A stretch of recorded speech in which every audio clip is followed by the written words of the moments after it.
আসসালামু আলাইকুম। আপনারা দেখছেন ভিশন টিভি 24। শুরুতে শিরোনাম। জুলাই বিপ্লবের ছায়া কি পড়েছে 5 আগস্টে? এবার বিস্তারিত। 5 আগস্ট ভোর ঢাকা জেলার শিল্পাঞ্চল আশুলিয়ার জামগড়া এলাকার এক গলি। একজন পথচারী হঠাৎই থেমে যান। তার চোখ আটকে যায় একটি ঠেলা ভ্যানে, যার ওপর স্তরে স্তরে পড়ে আছে 5টি নিথর দেহ।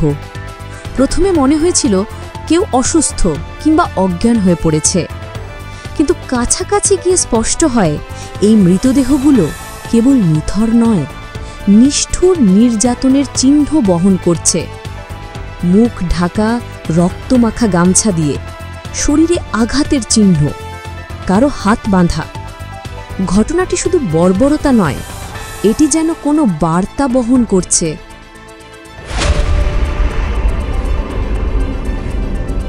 পুলিশের প্রাথমিক তদন্তে জানা যায় এই 5 জনই আশুলিয়ার স্থানীয় বিভিন্ন শ্রমিক সংগঠনের সঙ্গে যুক্ত ছিলেন। তাদের মধ্যে একজন পরিচিত ছিলেন একজন প্রগতিশীল শ্রমিক নেতা হিসেবে, যিনি সম্প্রতি শ্রমিক অধিকার নিয়ে একাধিক গোপন বৈঠকে অংশ নিয়েছিলেন। বাকিরাও ছিলেন প্রতিবাদী কণ্ঠ হিসেবে চিহ্নিত। তবে প্রশ্ন উঠছে, এই হত্যাকাণ্ড নিছক ব্যক্তিগত শত্রুতা ছিল, নাকি এর পেছনে রয়েছে বৃহত্তর কোনো রাজনৈতিক বা প্রাতিষ্ঠানিক ষড়যন্ত্র? 2024 সালের জুলাই মাস বাংলাদেশের ইতিহাসে এক অনন্য অধ্যায়, যা এখন পরিচিত জুলাই বিপ্লব নামে। শিল্পাঞ্চলগুলো হয়ে উঠেছিল প্রতিবাদের অগ্নিকুণ্ড। কারখানার ভিতরে চাপা পড়ে থাকা ক্ষোভ, শোষণ ও বঞ্চনা হঠাৎই বিস্ফোরিত হয়ে রাজপথে। শ্রমিক, শিক্ষার্থী, যুব সমাজ 3টি শক্তি একত্রিত হয়ে দাবি তোলে শ্রম অধিকার, বেতন, নিরাপত্তা এবং মতপ্রকাশের স্বাধীনতার। আশুলিয়া, গাজীপুর, নারায়ণগঞ্জে দেখা যায় হাজার হাজার শ্রমিকের পদযাত্রা।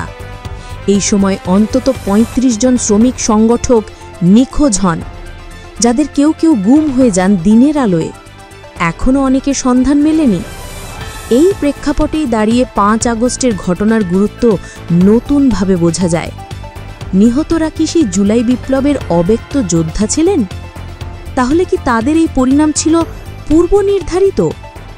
স্থানীয় বাসিন্দারা জানান, ঘটনার রাত 3টের দিকে তারা দ্রুত গতির একটি পিকআপ ভ্যান এলাকাটি অতিক্রম করতে দেখেন।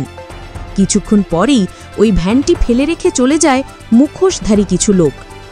ঘটনাস্থল থেকে পুলিশ উদ্ধার করেছে রক্তমাখা কাপড়, একটি পোড়া মোবাইল ফোন ও কিছু বুটের ছাপ।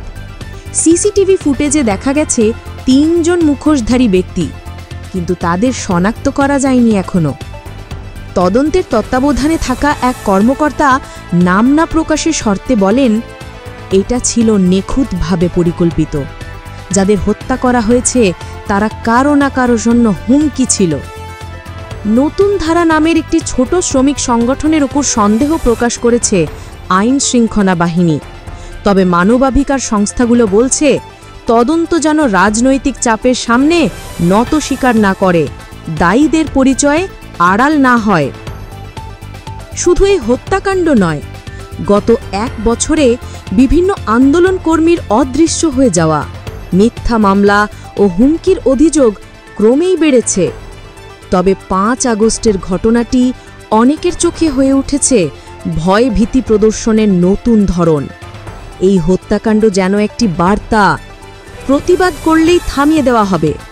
শুধু 5 জন নয়, এই হত্যার মাধ্যমে স্তব্ধ করে দেওয়া হয়েছে আরও বহু কণ্ঠ, যারা এখনও চুপ করে আছেন পরিবার, জীবন ও ভবিষ্যতের আশঙ্কায়। 5 আগস্টের হত্যাকাণ্ড যেন প্রতীক হয়ে উঠেছে একটি প্রশ্নের, একটি সংকটের, একটি বাস্তবতার। এরা কেবল ব্যক্তি নয়, প্রতিটি দেহ যেন বলে যাচ্ছে, আমরা কি নিরাপদ? আমরা কি আমাদের কথা বলার অধিকার হারিয়ে ফেলেছি? ন্যায় বিচার কি শুধু উচ্চবিত্তের জন্য? রাষ্ট্র কি শুধু নীরব দর্শক? 5 আগস্টের হত্যাকাণ্ড নিয়ে তদন্ত এখনও চলমান।